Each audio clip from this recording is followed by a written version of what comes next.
আসসালামু আলাইকুম স্টুডেন্টস, আজকে আমরা দেখব হলো সামারি কীভাবে লিখতে হয়। যে টপিকটা হলো ক্লাস 9 এবং 10 এর জন্য খুবই ইম্পর্টেন্ট। তো সামারিতে থাকে হলো কি আমাদের 10 মার্ক এসএসসি পরীক্ষার জন্য। তো আপনাদের যাদের এসএসসি পরীক্ষা তো তাদের জন্য মূলত এটা লিখে দিচ্ছি বা করে দিচ্ছি কিভাবে লিখবেন।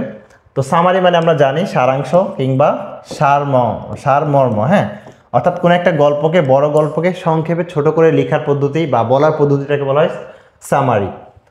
আর এটা হলো নাউন ফর্ম। এটা যদি আমরা ভার্ব বলি তাহলে সেটাকে বলা সামারাইজ করা, সংক্ষেপ করা। এখন এই সামারি লিখতে গেলে আমাকে কিছু বিষয় মাথায় রাখতে হবে, যে বিশেষ করে যে ব্যক্তিবাচক যে সামারিগুলো আছে সেগুলোর জন্য আমরা কী করবো, প্রথমে লিখবো একটা হ্যান্ডসাম ইন্ট্রোডাকশন, অর্থাৎ ওই যেই প্যাসেজ দেওয়া থাকবে, যেমন এখানে একটা প্যাসেজ দেওয়া আছে হুমায়ুন আহমেদ সম্পর্কে। তো এই হুমায়ুন আহমেদের যাবতীয় বিষয় এখানে বলেছে, কিন্তু আমি এই পুরোটা তো লিখবো না, আমাকে লিখতে হবে কতটুক, আমাকে লিখতে হবে 3 ভাগের 1 ভাগ। অর্থাৎ এখানে যদি 10 লাইন থাকে আমাকে লিখতে হবে 3 লাইন কিংবা সর্বোচ্চ 4 লাইন। অর্থাৎ আমি এই পুরোটা লিখতে পারবো না, আমি এই পুরোটা থেকে আমি লিখতে পারবো এইটুক লিখতে পারবো, মানে এত বড় করে লেখা যাবে না। আচ্ছা, এটা হলো লেখা কতটুকু হবে।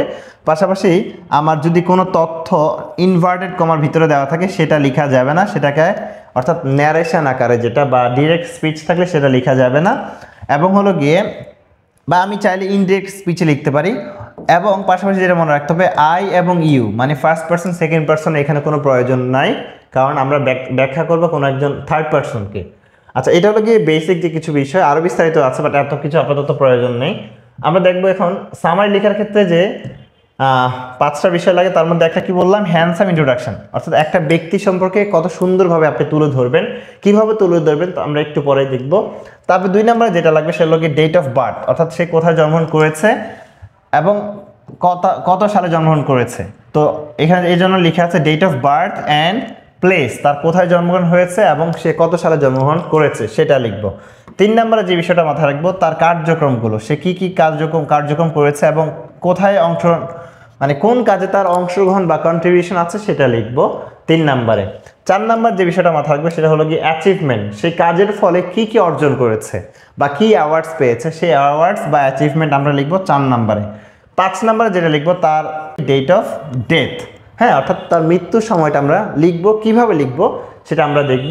এই 5টা বিষয় যদি আপনি যেমন এখানে 1 থেকে 2 লাইন, এখানে 1 লাইন, এখানে 2 থেকে 3 লাইন, এখানে 2 থেকে 3 লাইন, এখানে 1 থেকে 2 লাইন, এরকম 7 থেকে 8 লাইনের মধ্যে কিন্তু আপনার সামারিটা হয়ে যাবে, যেটা একটা পারফেক্ট সাইজ হবে। তো দেখেন কিভাবে লিখবো। প্রথমত আমরা গল্পটা পড়ে নেব, গল্প পড়ে আমাদের যেই বিষয় 5টা বিষয় বললাম সেই 5টা বিষয় আইডেন্টিফাই করে ফেলবো। আর এরপর যেটা মাথায় রাখতে হবে, প্রথমে আমাকে একটা হ্যান্ডসাম ইন্ট্রোডাকশন দিতে হবে, আর সেটার জন্য এই ফরম্যাটটা ব্যবহার করব, শুধু লাল জায়গাটা চেঞ্জ হবে। আচ্ছা, তারপরে তার কার্যক্রম কী কী আছে সেটা লিখবো, তার অ্যাচিভমেন্ট কী কী আছে সেটা লিখবো, তার মৃত্যুটা কি কোন ফরম্যাটে লিখবো, এই যে ফরম্যাটে লিখবো, যে কোনো একটা ফরম্যাটে, হয়তো এটা আর না হয় এটা। এখন সামগ্রিক যে বিষয়টা সেটা কিভাবে আমরা লিখবো এটা একটা ফরম্যাটে দেখাই দিচ্ছি, যাতে করে আপনি সহজে এটা লিখে দিতে পারেন। এই যে এটা দেখেন, এখানে যে লাল বা ভিন্ন কালারগুলো যেগুলো আছে সেগুলো শুধু আপনার পরিবর্তন হবে, অর্থাৎ যেই ব্যক্তি সম্পর্কে প্যাসেজ থাকবে সেই ব্যক্তির নাম এখানে দিতে হবে। এই ফরম্যাটটা আপনি বা এই টেমপ্লেটটা আপনি ব্যবহার করবেন যে কোনো সামারির ক্ষেত্রে, ব্যক্তিবাচক কোনো ব্যক্তি সম্পর্কে বা যে বায়োগ্রাফি দেওয়া থাকবে সেই টাইপের, আপনি রবীন্দ্রনাথ ঠাকুর বলেন কিংবা জীবনানন্দ দাশ অথবা অন্য যে কোনো ব্যক্তি সম্পর্কে দেওয়া থাকলে আমরা এই ফরম্যাটটা ব্যবহার করব।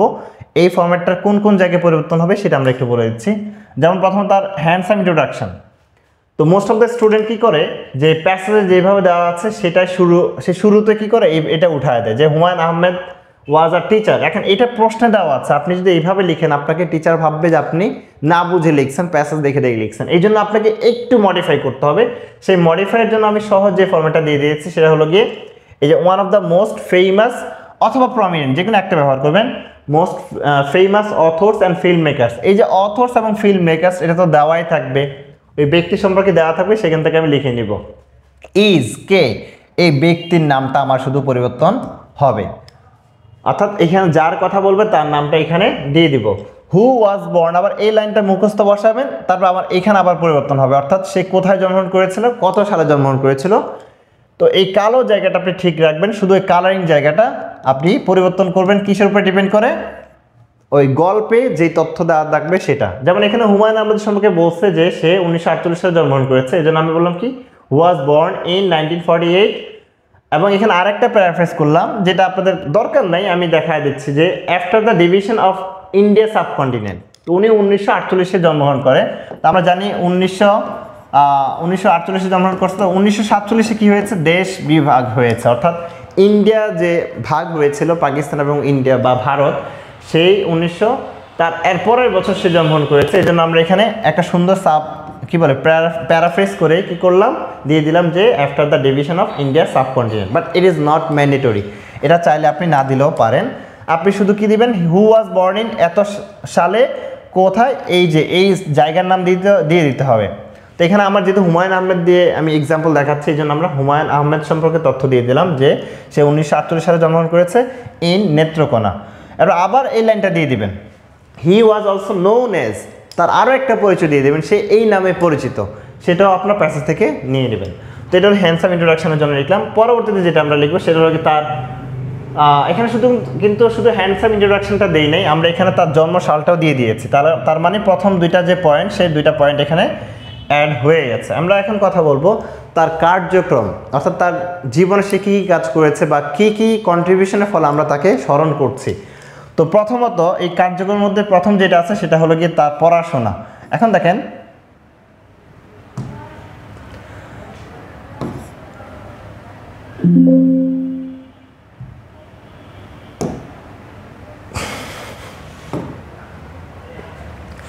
আচ্ছা, তো কার্যক্রমের মধ্যে সর্বপ্রথম যেটা আছে সেটা হলো গিয়ে তার পড়াশোনা।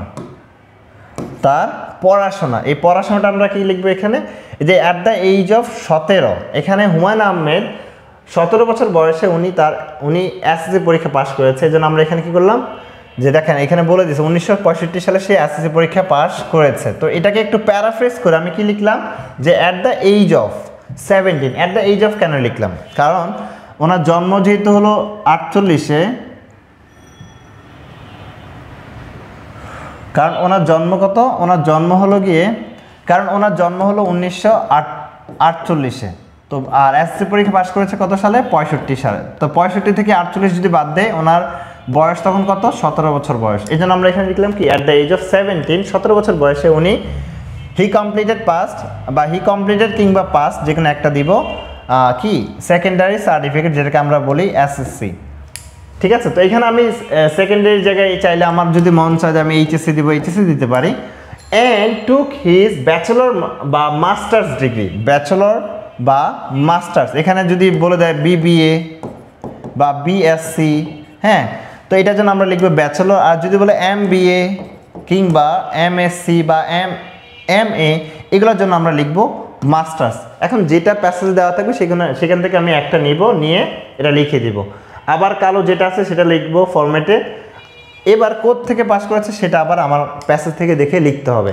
অর্থাৎ এই যে 2 নাম্বার যে প্যাসেজটা, সেখানে আমাকে ফরম্যাটটা আমি ব্যবহার করে আমার তথ্যগুলো নিতে হবে প্যাসেজ থেকে।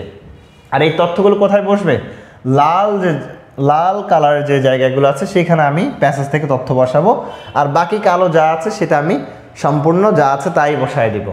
আর he was also a student of Dhaka college, এটা আমি দিলাম, এটা উল্লেখযোগ্য মনে হয়েছে দিয়েছি, বাট এটা যে দিতে হবে এমনটা না, আপনার এটা দেওয়া দরকার নেই। আচ্ছা, অর্থাৎ এটা দিবেন অ্যাট দ্য এজ অফ কত বছর বয়সে কি পাস করেছে এবং ব্যাচেলর বা মাস্টার থেকে পাস করেছে সেটা দিয়ে দিবেন। 3 নাম্বার যে পয়েন্ট সেটা হলো গিয়ে ওনার সাহিত্যিক বা ওনার কার্যক্রমগুলো আর কোন কোন জায়গায় আছে বা ওনার কন্ট্রিবিউশনগুলো আর কোথায় আছে।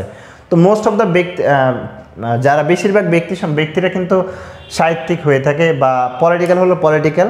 তো আমরা এখানে সাহিত্যিক নিয়ে কথা বলতেছি, এই জন্য আমরা লিখলাম কি, হি রট আ নাম্বার অফ ফিকশন। এখানে ফিকশনের জায়গায় আপনি লিখতে পারেন নোভেল, পোয়েমস, হ্যাঁ, যে সে অনেক পোয়েম লিখেছে, অনেক কবিতা লিখেছে, হ্যাঁ, অনেক ফিকশন লিখেছে, কথা সাহিত্য লিখেছে। তো তার মধ্যে অ্যামং দেম, এগুলোর মধ্যে এখন ওই ব্যক্তি যেই লেখাটা তার সবচেয়ে বেশি ফেমাস, সেই নামটা আমরা এখানে নন্দিত এখানে যেহেতু হুমায়ুন আহমেদের ফেমাস কাজটা হলো নন্দিত নরকে, এই জন্য আমরা নন্দিত নরকে লিখলাম। এখন প্যাসেজে যদি অন্য ব্যক্তি থাকে, যেমন কাজী নজরুল ইসলাম থাকলে কি হবে, অগ্নিবীণা থাকবে, তো আমরা এখানে লিখবো Agnibina was one of the most famous বা familiar publication that brought him a huge fame. এই লাইনটা আমি সম্পূর্ণ মুখস্থ বসায় দিব, শুধু চেঞ্জ হবে কোথায়, এইখানে চেঞ্জ হবে। আর যদি চান তাহলে এখানে চেঞ্জ করতে পারেন, এখানে নোবেল দিতে পারেন কিংবা পয়েন্ট দিতে পারেন, যা থাকবে। এরপরের যে ধাপটা আছে সেটা হলো কি তার সে কোনো অ্যাওয়ার্ড পেয়েছে কিনা। তো অ্যাওয়ার্ড যদি পেয়ে থাকে সেক্ষেত্রেও আমরা এই ফরম্যাটটা ব্যবহার করবো যে অ্যাট দ্য এজ অফ কত বছর বয়সে উনি কোন পুরস্কার পেয়েছে। তাহলে এখানে যদি যেহেতু হুমায়ুন আহমেদ পেয়েছে 33 বছর বয়সে, অর্থাৎ এটা সাল ছিল কত আমরা যদি দেখে নেই, ওনার এই পুরস্কারটা পাওয়ার সাল ছিল কিন্তু 1981। এখন আমি হিসাব করে বের করলাম যে ওনার জন্ম যদি 1948 হয়ে থাকে তাহলে 81-তে ওনার বয়স কত ছিল, তখন দেখলাম যে ওনার 81-তে বয়স ছিল কত 33। এই জন্য আমরা এখানে কি লিখলাম যে অ্যাট দ্য এজ অফ 33। তো অ্যাট দ্য এজ অফ 33 লিখলাম কেন, কারণ সে 33 বছর বয়সে কি করেছিল, এই পুরস্কারটা পেয়েছিল বাংলা একাডেমি লিটারারি অ্যাওয়ার্ড, এবং 1994 সালে পেয়েছিল 21 পদক। এই যে লাল কালি যেখানে দেওয়া সেটা আমরা নাম চেঞ্জ করে দিব যে কোনো ব্যক্তির ক্ষেত্রে তার অ্যাওয়ার্ডের বিষয় লিখতে গেলে, অর্থাৎ at the age of he was awarded কোন পুরস্কারের নাম লিখবো, বা সালের নাম দিলে সালের নামটা লিখতে পারি। সর্বশেষ যেটা লিখবো সেটা হলো গিয়ে এই ব্যক্তি তো মৃত্যুবরণ করে থাকে, হ্যাঁ, বা সর্বশেষ যেটা লিখবো সেটা হলো গিয়ে ব্যক্তির মৃত্যু। তো বেশিরভাগ ব্যক্তির মৃত্যুর ডেট দেওয়া থাকে, অনেক সময় দেওয়া থাকে না।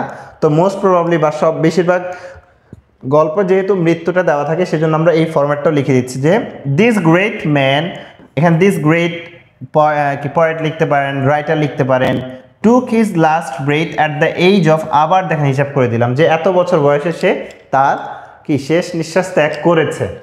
অথবা আমি এই লাইনটা না লিখে যদি প্যাসেজে আমার এই লাইনটা দেওয়া থাকে আমি এটা না লিখে লিখবো কি, তখন এই ফরম্যাটটা ব্যবহার করব, he breathed for the last at the age of 64, অর্থাৎ 64 বছর বয়সে উনি ওনার শেষ নিঃশ্বাস ত্যাগ করেছেন। তো এই হলো আমাদের একটা ফরম্যাট।